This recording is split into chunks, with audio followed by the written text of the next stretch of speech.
अस्सलाम वालेकुम। इमरान सीरीज़ एक उर्दू जासूसी नावल सीरीज़ है जिसे पाकिस्तानी मुसन्निफ मज़हर कलीम ने तख्लीक किया है।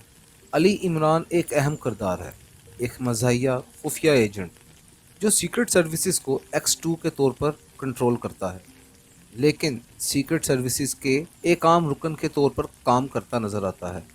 सवाए चंद मुट्ठी भर लोगों के किसी को इनके सर्विसेज चीफ की हैसियत का इल्म नहीं। और आज आपके लिए हाजिर है इसी सीरीज़ का एक और सिलसिला, रॉक हेड एपिसोड 2। और बाबा आपके लिए लिबास और जूते। इमरान ने 2 और डब्बे उठाकर बाबा करमदीन की तरफ बढ़ाते हुए कहा, तुमने मुझे मेरी आंखों का नूर लुटा दिया है, मेरे लिए तो इतना ही काफ़ी है। जब से मेरा जवान इकलौता बेटा हलाक हुआ है, मुझे अब लिबास वगैरह से कोई दिलचस्पी नहीं रही। बाबा करमदीन ने गलोगेर लहजे में कहा। उसकी आंखों में से आंसू टप टप बहने लगे थे। जिस तरह मैं आसिफ की माँ का भाई हूँ, उसी तरह आपका बेटा भी हूँ बाबा जी। बस ठीक हो जाएगा, सब ठीक हो जाएगा। आप बस मेरे हक में दुआ कर दिया करें, इमरान ने कहा और फिर उठकर खड़ा हुआ। उसके उठते ही आसिफ की माँ और बाबा करमदीन भी उठ खड़े हो गए।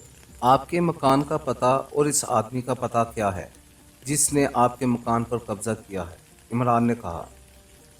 भाई साहब, खुदा के लिए ऐसा कोई काम ना करें जिससे बाद में हमें अजियतनाक नताइज से भुगतना पड़े। वो बदमाश बहुत कमीना आदमी है और हम इंतहाई कमज़ोर और बेबस हैं।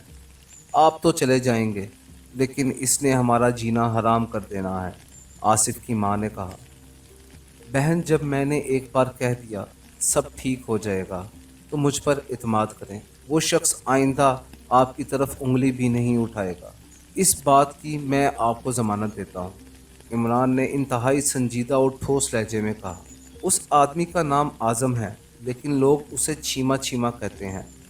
वो दरबार मोहल्ले में उसका होटल है, जिसे छीमे का होटल कहते हैं। साथ ही उसने बहुत सारे रिक्शे भी रखे हुए हैं जो वो किराए पर देता है। हमारा मकान भी दरबार मोहल्ले में बड़ी मस्जिद के बिल्कुल सामने है। इस मकान में छीमे ने अपने होटल का फालतू सामान रखा है। मैं 2 रोज़ पहले वहाँ से गुजरी थी। इसके दरवाजे का रंग अब नीला कर दिया गया है। एक ही मकान है जिसका दरवाज़ा नीले रंग का है, आसिफ की माँ ने जवाब देते हुए कहा। ठीक है, बस इतना काफ़ी है, इमरान ने कहा और सलाम लेकर वो उस कमरे से निकल आया और तेज़ तेज़ कदम उठाता हुआ गली से बाहर आ गया। बाहर मौजूद अपनी कार की तरफ बढ़ने लगा। चंद लम्हों बाद उसकी कार तेज़ी से आगे बढ़ रही थी। एक खुली जगह पर आकर कार रोकी और फिर कार की डैशबोर्ड के नीचे लगे हुए ट्रांसमीटर पर उसने टाइगर की फ्रीक्वेंसी एडजस्ट करना शुरू कर दी।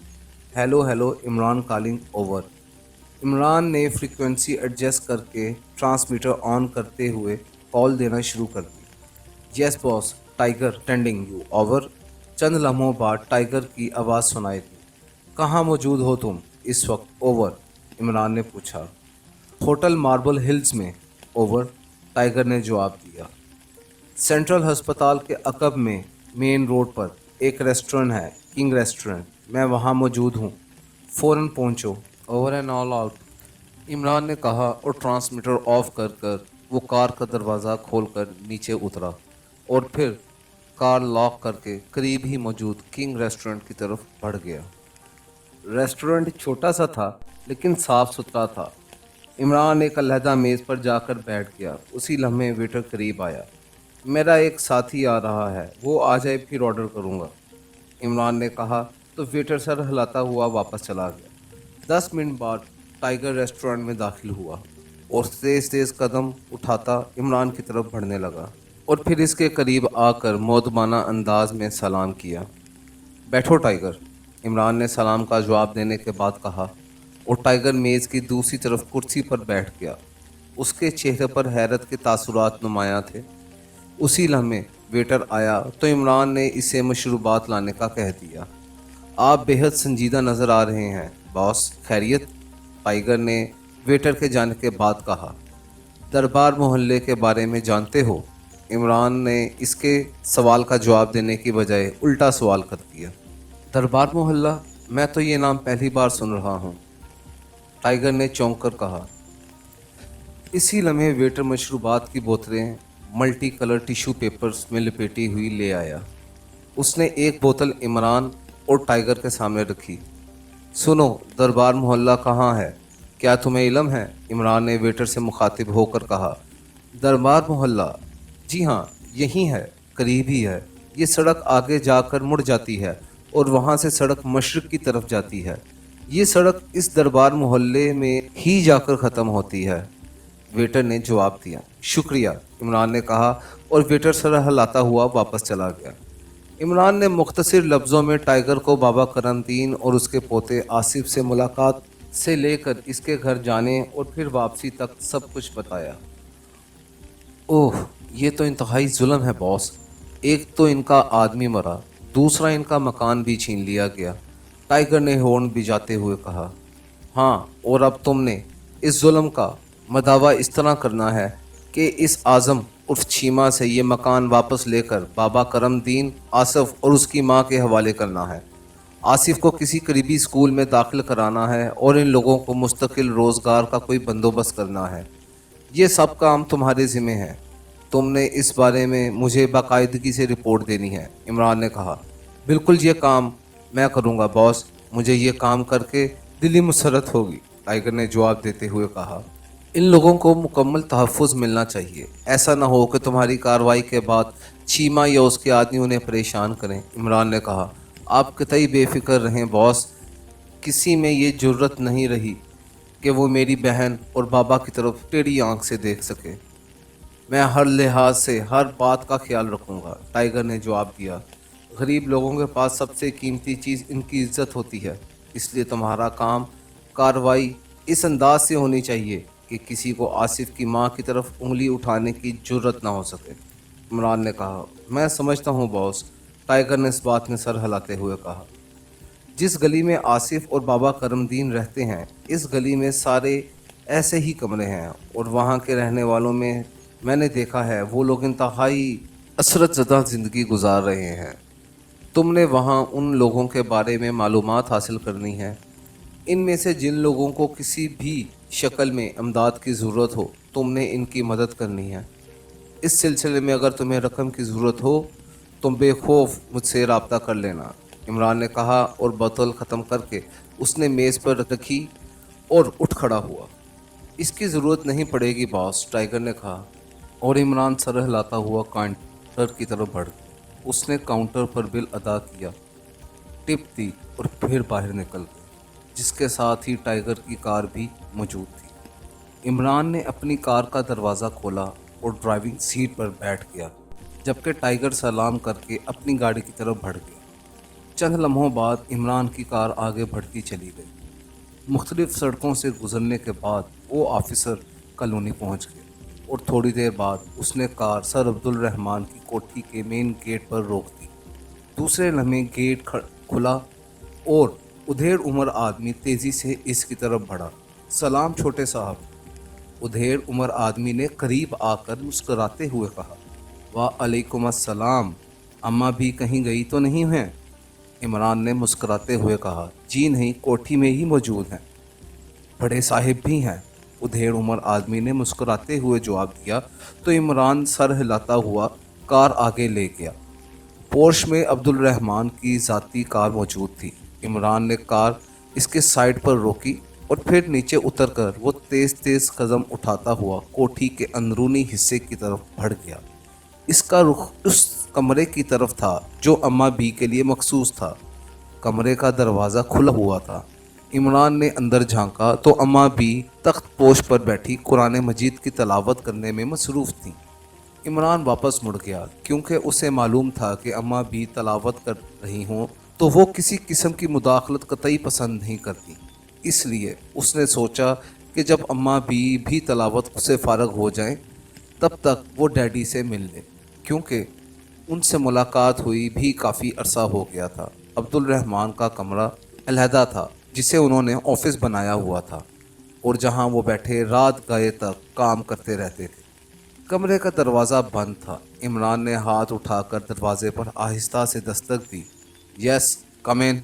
अंदर से अब्दुल रहमान की सख्त आवाज़ सुनाई दी और इमरान दरवाजे को धकेल कर खोलता हुआ अंदर दाखिल हो गया। सर अब्दुल रहमान बड़ी सी दफ्तरी मेज़ के पीछे बैठे एक फ़ाइल को पढ़ने में मसरूफ़ थे। अस्सलाम वालेकुम वरहमतुल्लाहि वबरकातुहू।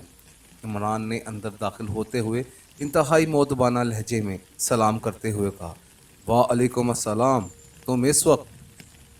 सर अब्दुल रहमान ने सलाम का जवाब देते हुए हैरत भरे लहजे में कहा, तो क्या अपने वालिदैन के घर आने से पहले मुझे वक्त लेना पड़ेगा या अखबार में इश्तिहार शाया करना पड़ेगा? इमरान ने मेज़ की दूसरी तरफ रखी हुई कुर्सी पर बैठते हुए मुस्कुरा कर कहा, तुम्हें नहीं लेकिन हमें ज़रूर अखबार में इश्तिहार देना पड़ेगा, सर अब्दुल रहमान ने कहा। इमरान ने इस खूबसूरत जवाब पे बेख्तियार हंस पड़ा।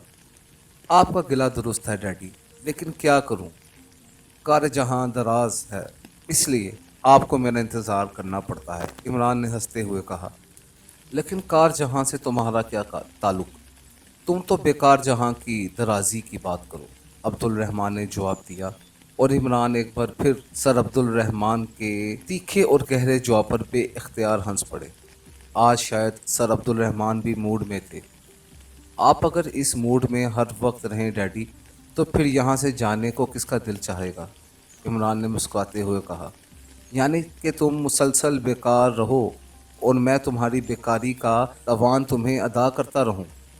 सॉरी, मैं इसका कायल नहीं हूँ। सर अब्दुल रहमान का लहजा बदल गया था। तावान क्या मतलब डैडी, इमरान ने चौंक कर पूछा। वो वाकई सर अब्दुल रहमान की बात का मतलब नहीं समझा था।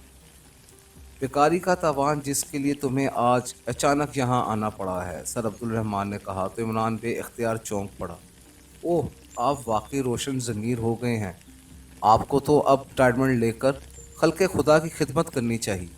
कमाल है, अभी मैंने बात ही नहीं की कि आपको इल्म हो गया कि मुझे रकम की ज़रूरत है, इमरान ने हैरत भरे अंदाज में आंखें फाड़ते हुए कहा। कितनी रकम चाहिए तुम्हें, सर अब्दुल रहमान ने मुस्कुराते हुए कहा। बस थोड़ी सी डैडी, वो दरअसल अब कर्ज ख्वाहों ने मेरा सील्ड कर दिया है। सिर्फ 50 लाख रुपए, बिल्कुल मामूली सी रकम है। मैंने तो सुलेमान से कहा था कि वो आपके पास चला जाए तो ये मामूली सी रकम ले आए। वो तैयार भी हो गया था, लेकिन फिर मुझे ख्याल आ गया कि इसकी तो तनख्वाह और अलाउंस की रकम ही इससे ज़्यादा बन जाएगी, इसलिए कहीं वो दरमियान से ही ज़बत ना ले उड़े, इमरान ने जवाब देते हुए कहा। कितनी तनख्वाह देते हो सुलेमान, अब्दुल रहमान ने होंठ बेचते हुए पूछा।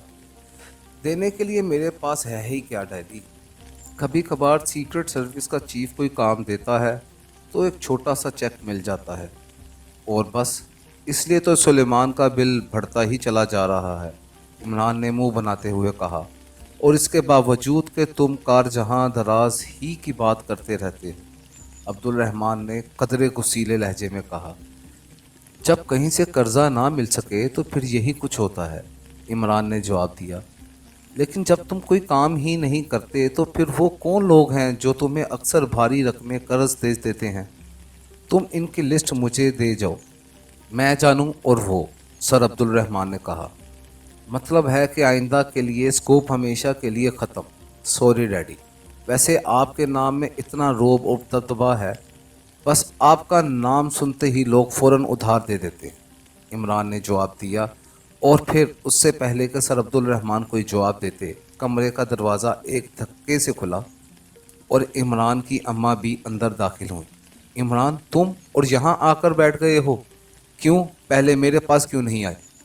अम्मी बी ने अंदर दाखिल होते इंतहाई पुरजलाल लहजे में कहा। तो इमरान एक झटके से कुर्सी से उठ खड़ा हुआ। अस्सलाम वालेकुम व रहमतुल्लाहि व बरकातुहू अम्मा बी, इमरान ने बड़े जोशो खसूस से सलाम करते हुए कहा। वालेकुम अस्सलाम, जीते रहो, अल्लाह दुश्मनों की नज़र बद से तुम्हें बचाए। लेकिन मैंने क्या पूछा, अम्मा बी ने जवाब देते हुए कहा। अम्मा बी, मैंने पहले आपके पास ही हाज़िरी दी थी, लेकिन आप कुरान मजीद की तलावत कर रही थी और मुझे मालूम है कि इस मौके पर आप किसी किस्म की मुदाखलत पसंद नहीं करती, इसलिए मैं डैडी को सलाम करने हाजिर हो गया, इमरान ने इंतहाई मोतबाना लहजे में कहा। ओह अच्छा, आओ मेरे साथ, मैंने तुमसे बहुत सी बातें करनी है। मैं तो कई रोज़ से सोच रही थी कि तुम्हें फ़ोन करके बुलाऊं, अम्मा बी ने मुस्कुराते हुए कहा। वो वापस मुड़ने लगी। ओह, खैरियत अम्मा भी, डैडी ने तो कुछ नहीं बताया। इमरान ने कहा, तुम्हारे डैडी को इनकी मोटी मोटी फाइलों से निजात मिलेगी तो इन्हें किसी बात का पता चलेगा। जब देखो या दफ्तर होता है या दफ्तर का काम। अम्मा बी ने गुस्सीले लहजे में कहा। क्या हो गया है, क्या कोई ख़ास बात हुई है?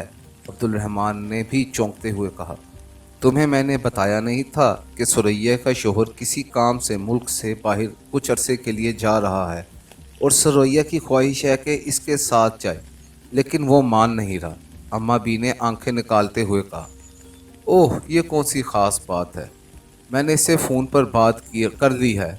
अब सुरैया इसके साथ ही जाएगी, अब्दुल रहमान ने जवाब देते हुए कहा। तो फिर मुझे क्यों नहीं बताया?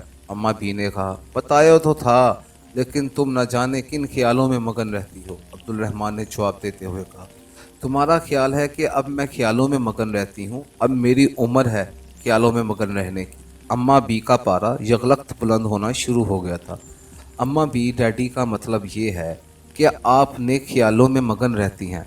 इमरान ने फ़ौरन ही बचाव करने की कोशिश करते हुए कहा, क्योंकि इसे मालूम था कि कमरा अभी मैदान जंग का रूप धार लेगा।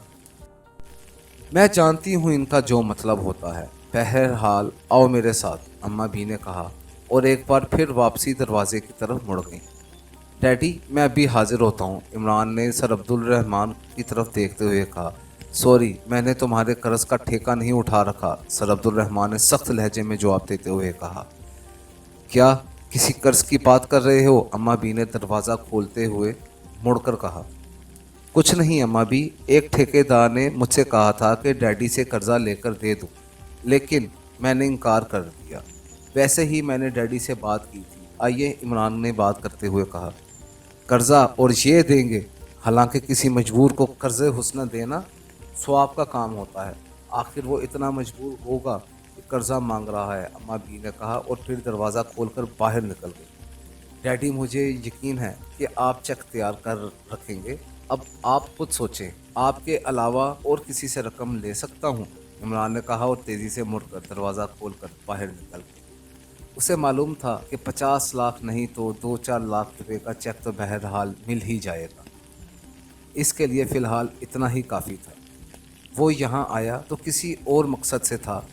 जब अब्दुल रहमान कार के ताउन का जिक्र कर दिया तो उसने भी डिमांड पेश कर दी। बैठो और बताओ, क्या तुम वाकई अपने डैडी से किसी ठेकेदार के लिए कर्जा लेने आए हो? अम्मा बी ने अपने कमरे में पहुंचकर इमरान से पूछा। अरे नहीं अम्मा बी, मैं तो आपसे मिलने आया था। वो तो एक बात थी जो मैंने कर दी, वरना उस ठेकेदार का काम मैंने किसी और से करवा दिया था, इमरान ने जवाब दिया। तो अम्मा बी मुतमईन अंदाज में सर हिला दिया। तुमने काफ़ी अरसे बाद चक्कर लगाया। मैंने फ़ोन किया तो सुलेमान ने बताया तुम मुल्क से बाहर गए हुए हो। तुम मुल्क से बाहर कहाँ जाते हो? क्या करने चाहते हो? अम्मा बी ने कहा। अम्मा बी, सारी दुनिया में इस्लाम की तबलीग की कोशिश की जा रही है ताकि काफिरों को मुसलमान बनाया जा सके। नेक लोग इस सिलसिले में बाहर जाकर मस्जिदें बनाने और वहाँ तबलीग करने का काम करते हैं। बस कभी कभी वो मुझे भी साथ ले जाते हैं, इमरान ने जवाब देते हुए कहा।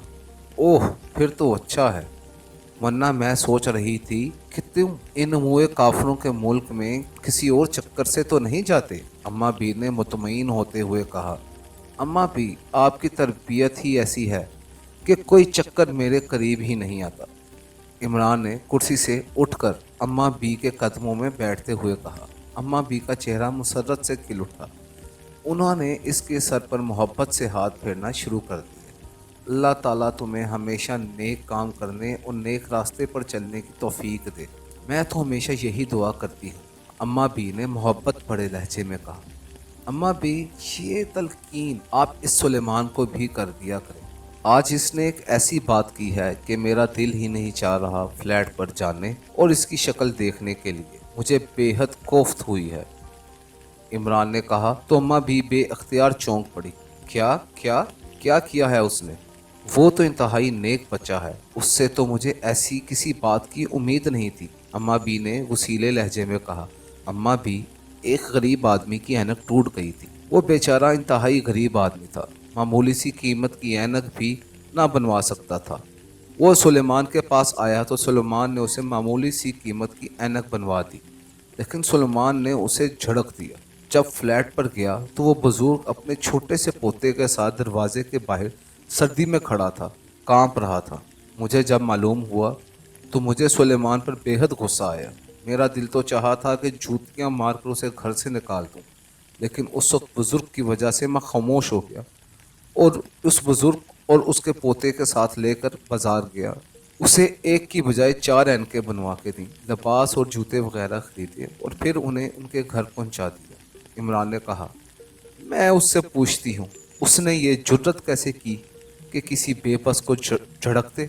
अम्मा बी ने इंतहाई गुस्सेले लहजे में कहा और फिर वहाँ से अपने मुलाजिम अहमद अली को आवाज़ देना शुरू कर दी। चंद लम्हों बाद मुलाजिम अंदर दाखिल हुआ। जी बड़ी बेगम साहिबा, अहमद अली ने मुअद्दबाना लहजे में कहा, इमरान के फ्लैट पर फ़ोन करो और सुलेमान की मुझसे बात करो। अम्मा बी ने कहा, बड़ी बेगम साहिबा, सुलेमान तो बाहर बरामदे में आया बैठा है, अभी आया है। मैंने तो उसे कहा कि वो अंदर आ जाए, लेकिन वो खामोश बैठा हुआ है। मुलाजिम ने कहा। अम्मा बी के साथ साथ इमरान भी चौंक पड़ा। सुलेमान यहाँ आया है? कहाँ है? बुलाओ उसे। अम्मा बी ने चौंक कर कहा तो इमरान उठकर दोबारा कुर्सी पर बैठ गया और अहमद अली सर हिलाता हुआ मुड़ गया और कमरे से बाहर चला गया। थोड़ी देर बाद वो वापस आया तो सुलेमान उसके पीछे था। सुलेमान का चेहरा उतरा हुआ था, उसने सर झुका रखा था। बड़ी बेगम साहिबा, मुझसे गलती हो गई है, मैं माफ़ी मांगने आया हूँ, अल्लाह के वास्ते मुझे माफ़ कर दें, आइंदा ऐसी गलती नहीं करूँगा। सुलेमान ने अंदर आते ही रो देने वाले लहजे में कहा, लेकिन तुमने ये जुर्रत कैसे की? दरवाजे पर आए हुए किसी गरीब को झड़क दिया। अम्मा बी ने इंतहाई पुरजलाल लहजे में कहा, बड़ी बेगम साहिबा, मैं हांडी पका रहा था और वो बावजूद कोशिश के दुरुस्त तौर पर पक ना रही थी। मैं बड़ा परेशान हो रहा था, बस उसी परेशानी के आलम में मुझसे गलती हो गई, इस बार माफ़ कर दें। इस बुज़ुर्ग के घर जाके उसके पैर पकड़कर उससे माफ़ी मांग लूँगा। मैंने रो रो कर अल्लाह ताला से भी माफ़ी मांगी है। सुलेमान ने जवाब देते हुए कहा, ठीक है, अगर तुम्हें अपनी गलती का एहसास हो गया है तो ख्याल रखना, इस बार तो तुम्हें माफ़ कर देती हूँ, क्योंकि ये तुम्हारी पहली गलती है।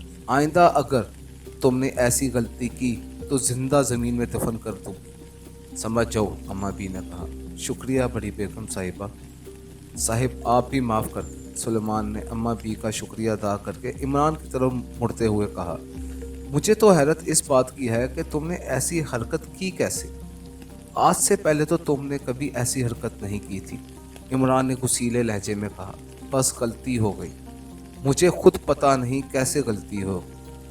आप जब मुझे डांट कर वापस गए तो मुझे उस वक्त एहसास हुआ कि मुझसे कितनी बड़ी और भयानक गलती हो गई। मैं शर्मिंदा हूँ साहिब, सुलेमान ने रोते हुए लहजे में कहा। ठीक है, अगर तुम्हें इस गलती का एहसास हो गया है तो ठीक है, मेरा दिल भी तुम्हारी शक्ल देखने को ना चाह रहा था। बहरहाल जाओ और अपना ख्याल रखो। इमरान ने एक तवील सांस लेते हुए कहा, शुक्रिया, सुलेमान ने कहा और मुड़ गया। सुनो, अभी फ़ौरन वापस जाने की ज़रूरत नहीं है। रात का खाना इमरान हमारे साथ खाएगा और तुम भी हमारे साथ ही खाना खाना, और फिर तुम दोनों इकट्ठे चले जाना। अम्मा बी ने इस बार मोहब्बत भरे लहजे में कहा। जी बेहतर बेगम साहिबा, सुलेमान ने जवाब और फिर तेज़ तेज़ कदम उठाता हुआ कमरे से बाहर निकल गया।